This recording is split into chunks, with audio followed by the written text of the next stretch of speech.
The word cybersecurity made it into an Oxford dictionary recently, within the last several years, which defines it as those measures that you take to make sure that a computer system is protected,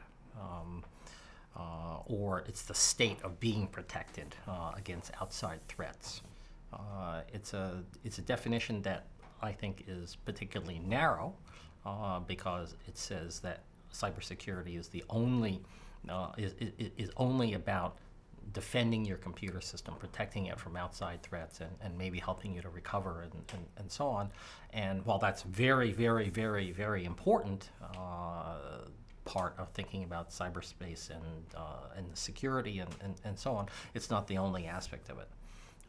Some other aspects of it, for example, include when and under what conditions, if any, should you, whether you're the victim or whether you're a government or something like that, be allowed, empowered to attack somebody else's computer system. That's much more controversial. Some people say never. I don't say never. I say sometimes, and then if you say sometimes, then under what circumstances and how do you know, and how do you know who you're attacking and so on. So the topic of cybersecurity is what's covered in that can be controversial.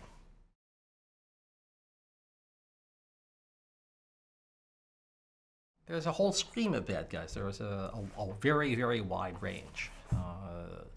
It starts out at the low end, people who just investigate computer systems for the fun of it. Computer systems that they're not authorized to use, computer systems whose unauthorized access is forbidden by law, so it counts as a crime, but they really just are curious about it, and they want to play around with it just because it's fun or curious. There's also another set of criminals, for wider set of people who want to use cyberspace as a way of robbing you, of stealing your money. And there are, of course, all kinds of interesting ways of taking advantage of cyberspace to steal money. That's where our money is. You probably bank online. I probably bank online. I have credit cards and so on. And sort of the idea that I would use cash for a transaction now, that's a very quaint notion. Very few people use cash. And so since money now lives in cyberspace, that's where the crooks go. And there's a lot of financial motives to be doing that. Now, you can be a small-time criminal in cyberspace and get a little bit, or you can be a large-scale criminal in cyberspace and get a lot. And by you now, I mean not just you, but it could be you and your friends. You may have a small group of people, or you might join an organized crime ring, and organized crime is getting into this stuff. It can even be a transnational crime ring, which operates across national borders. It can even be a crime ring associated with a national government that does hacking for profit. Such as there are many reports, for example, that come out of the U.S. Intelligence community. And North Korea does this, that they sponsor hacking teams, and their job is to steal money for North Korea. So there are all kinds of ways of taking advantage of, many actors who take advantage of cyberspace as a way of stealing money. Now, there's still another set of criminals, or bad guys, if you will. Cyberspace is also a domain of national competition. Okay, so we could put in, for example, we have secrets that we put online because it makes it easy for us to work with them. But of course, if we put them online, that means they're vulnerable to somebody else. Well, what kinds of secrets? Well, there's one kind of secrets are the intellectual property secrets. These are things like the blueprints for the next car that we're going to make or something like that. And somebody wants to steal them. Well, is that for money? Sure, that's probably that's money. But now it's starting to get into sort of more, a nation tolerates that, and this is economic espionage and so on. So it has to do with money, and it is criminal under our laws. But this is a different thing than just the plain old theft of money. Okay, and then there are the things like national defense secrets. Okay. And if you steal those, they're not, if country A steals them from country B, country A isn't trying to make money off of that. It's trying to learn about country B's national defenses. Okay, and if they are competitors or adversaries, that might give country A an advantage over country B. And of course, country B does that to country A as well. So there's all kinds of things that nations can and do to each other to steal information for security purposes. They also can use cyberspace as a way of destroying stuff. So, for example, we have an electric grid that's largely computer operated. Can some bad guy, some other nation, come in and destroy that power grid? That would be a bad thing if they did that. Okay, and so it's the same actors, but now they're doing it they're mucking around in cyberspace for different purposes. It's not just stealing information; they're doing it they're doing it to actually cause serious damage. Okay, and by the way, they're not the only parties interested in that. Who are some other groups? Well, we talked about criminal groups, transnational criminal groups, who want to steal a lot of money. Well, there are also other transnational groups called terrorist groups. Right? They also want to, they're not financially motivated so much as they are ideologically motivated. And they have interests in doing bad things to nations too, through cyberspace. And yet another threat coming out of cyberspace is not just the hacks on our computers, although those are bad enough. Okay, hacks on computers, the way they're successful is that they're taking advantage of flaws in the information technology that we all buy and that we depend on. But in recent years, last year, for example, we have seen evidence that the bad guys, like Russia, are using information technology and the internet in the ways in which it was exactly designed to do us harm. So this is the hacking of elections, for example. And it's not that they go in and change the votes in electronic voting machines. That's penny ante stuff. What they're doing is they're using the internet to spread propaganda. And they're getting lots of people to believe it. Okay? And they're hacking elections that way. They're creating discord in society. They're tearing us apart. So that's why you have reports that Russia is funding both sides of a Black Lives Matter and White Lives Matter, metaphorically. And they say, let's you guys fight. So they amp up the volume. They amp up the tension. Okay. This is clearly a bad thing for us. Okay. But they're doing it in ways that are entirely legal.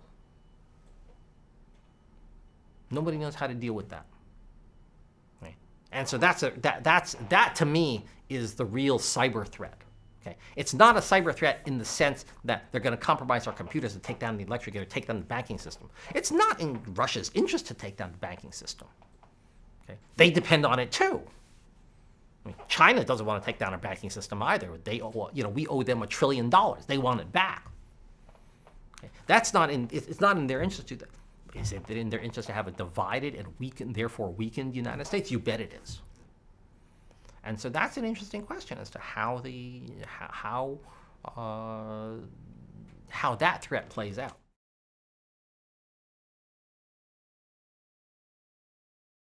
Why is it so hard to get people to pay attention to cybersecurity? Okay, that's a good question. And the answer is cybersecurity competes against other things that we want as well. Okay. Let me give you an example. You want your computer to be usable. That is, you don't want to be inconvenienced by it. Perfectly reasonable thing. If you had your choice, you'd never use a password. Okay? The world would be benign, and nobody would ever try to steal your money or something. You wouldn't ever have to use a password. You just go into your account and just do with it, and no bad person would ever go look at it.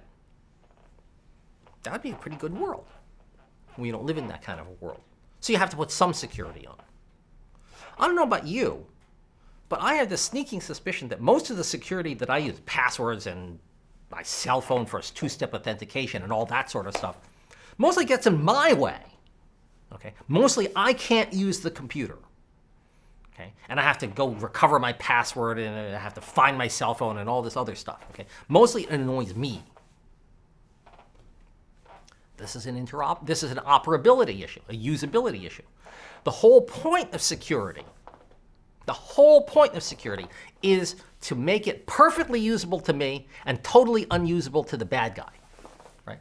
If the bad guy couldn't use the information technology at all, there'd be no problem. Right? But the bad guy has access to it because the security technology is imperfect. It can't perfectly distinguish between the good guy and the bad guy. Okay? And of course, I'm as a good guy for my own stuff, I might be doing the unwitting bidding of a bad guy. So that's a real problem, right? It's not just that the bad guy wants to access my computer pretending that he's me. It's that he tricks me into doing something that he wants. And now distinguishing the bad guy and the good guy, that's a really difficult problem. Right? So that's one example. People want convenience, and they want security. Guess which wins? Okay, in practice, mostly convenience. Haven't you ever seen a fire door or a door that said, do not open, do not prop open, and it's propped open? Okay. Why is it propped open? Because it's convenient for people to do it. Okay. And it's a perfectly natural sort of thing to do. That's one example. Here's another example. Let's say I'm a startup company and I want to bring a new product to market. You would say, you should pay attention to security. Or any person would say, you should pay attention to security about that. I'd say, absolutely not. Why? Because I'm trying to put out a new product, and it's going to, I don't know, call a taxi for you or something like that, okay? If I really wanted to be secure, if security were the top objective on that, I would just not put out the product, right? But that doesn't make any sense, and nobody's going to give me a startup to do nothing. So I have to have a product. It has to do something. Security is basically the absence of problems. So what I have to do is put enough security in it to make the security problem not look like very much, and then concentrate most of my effort on developing the product. Because I want the product to be something that you'll use. And any attention that I devote to security in that environment is energy that I've taken away from product development. Okay? And you know how important it is to be the first to market. That is, if I'm the first, what I'm doing, there's a competitor working on next door, and if he gets there first, he's going to take the lion's share. I want the lion's share, so I want to get out front. I have no way of doing that if I just spend a lot of attention on security. I have a finite amount of resources, and I can't devote all of it, or even most of it, to security. I have to put in just the minimum amount. That's where my incentives are.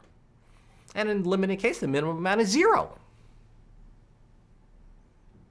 So the point is that security trades off against things that we want. Convenience, first to market, innovation, all those sorts of things. And that's just the way the world is. Okay? And so you have to find some way, if you want more security, you have to have some way of rebalancing that. And nobody's figured out a good way to rebalance it.